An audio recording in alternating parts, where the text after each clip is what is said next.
श्री विष्णु पुराण द्वितीय अंश अध्याय 7 भूर्भुवः आदि 7 उधर्व लोकों का वृतांत। श्री मित्रे बोले, ब्राह्मण, आपने मुझसे समस्त भूमंडल का वर्णन किया है मुने। अब मैं भूर्लोक आदि समस्त लोकों के विषय में सुनना चाहता हूँ। हे महाभाग, मुझ जिज्ञासु से आप ग्रह गण की स्थिति तथा उनके परिमाण आदि का यथार्थवत वर्णन कीजिए।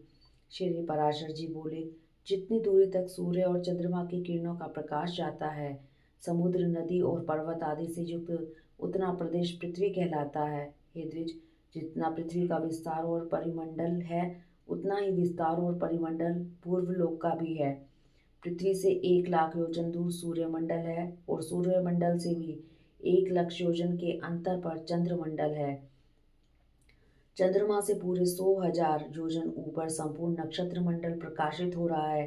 हे ब्राह्मण, नक्षत्र मंडल से 2 लाख योजन ऊपर बुध और बुध से भी 2 लाख योजन ऊपर शुक्र स्थित है। शुक्र से इतनी ही दूरी पर मंगल है और मंगल से भी 2 लाख योजन ऊपर बृहस्पति जी हैं। बृहस्पति जी से 2 लाख योजन ऊपर शनि है। शनि से 1 लक्ष योजन के अंतर पर सप्तऋषि मंडल है और सप्तऋषि से भी 100,000 योजन ऊपर समस्त ज्योतिष चक्र की नाभि रूप ध्रुव मंडल स्थित है। मैंने तुमसे यह त्रिलोकी की उच्चता के विषय में वर्णन किया।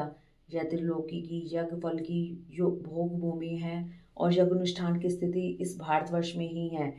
ध्रुव से 1 करोड़ योजन ऊपर महरलोक है, जहाँ कल्पांत पर्यंत रहने वाले भृगु आदि सिद्धगण रहते हैं। उससे भी 2 करोड़ योजन ऊपर जनलोक है, जिसमें ब्रह्मा जी के प्रख्यात पुत्र निर्मल चित्त सनकादि रहते हैं। जनलोक से चौगुना 8 करोड़ योजन ऊपर तपलोक है। वहाँ वैराज नामक देवगणों का निवास है, जिनका कभी दाह नहीं होता। तपलोक से 6 गुना 12 करोड़ योजन के अंतर पर सत्यलोक सुशोभित है, जब ब्रह्मलोक भी कहलाता है और जिसमें फिरने मरने वाले अमरगण निवास करते हैं। जो भी पार्थिव वस्तु चरण संचार के योग्य है, वह भूलोक है। उसका विस्तार मैं कह चुका हूँ। हे मुनि श्रेष्ठ, पृथ्वी और सूर्य के मध्य में जो सिद्धगण और मुनिगण सेवित स्थान है, वही दूसरा भूलोक है। सूर्य और ध्रुव के बीच में जो 14 लक्ष योजन का अंतर है, उसी को लोक स्थिति का विचार करने वालों ने सर्वलोक कहा है। हे मित्र, ये भू भुवः स्वः कृतक त्रिलोक्य कहलाते हैं और जन, तप तथा सत्य, ये तीनों अकृतक लोक हैं। इन कृतक और अकृतक त्रिलोकियों के मध्य में महरलोक कहा जाता है, जो कल्पांत में केवल जन शून्य हो जाता है, अत्यंत नष्ट नहीं होता, इसलिए यह कृतिका अकृत कहलाता है। हे मित्र, इस प्रकार मैंने तुमसे ये 7 लोक और 7 ही पताल कहे। इस ब्रह्मांड का बस इतना ही विस्तार है। यह ब्रह्मांड कपितत के बीज के समान ऊपर नीचे सब और अंडकटह से घिरा हुआ है। यह अंड अपने से 10 गुने जल से आवृत है और वह जल का संपूर्ण आवरण अग्नि से घिरा हुआ है। अग्नि वायु से, वायु आकाश से परिवेष्टित है। आकाश भूतों के कारण तामस, अहंकार और अहंकार मैं तत्व से घिरा हुआ है। ये 7 उत्तरोत्तर एक दूसरे से 10 गुने हैं। मैं तत्व को भी प्रधान ने आवृत कर रखा है। वह अनंत है तथा उसका न कभी अंत होता है, न कोई संख्या ही है। क्योंकि हे मुने, यह अनंत, असंख्य, अपरिमेय और संपूर्ण जगत का कारण है। वही परा प्रकृति है। उसमें ऐसे ऐसे हजारों, लाखों, सैकड़ों, करोड़ों ब्रह्मांड हैं। जिस प्रकार काष्ठ में अग्नि और तिल में तेल रहता है, उसी प्रकार स्वयं प्रकाश चेतन आत्मा व्यापक पुरुष प्रधान में स्थित है।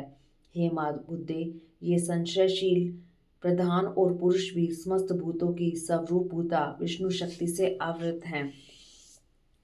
हे महामते, वह विष्णु शक्ति ही प्रलय के समय उसके पार्थक्य और स्थिति के समय उनके सम्मिलन की हेतु है तथा सर्ग आरंभ के समय वही उनके शोभ का भी कारण है।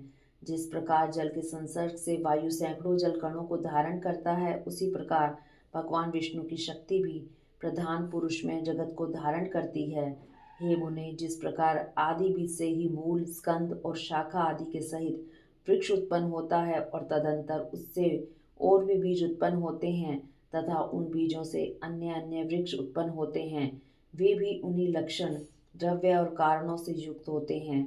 उसी प्रकार पहले अव्यकृत से महतत्व से लेकर पंचभूत पर्यंत संपूर्ण विकार उत्पन्न होते हैं तथा उनसे देव असुर आदि का जन्म होता है।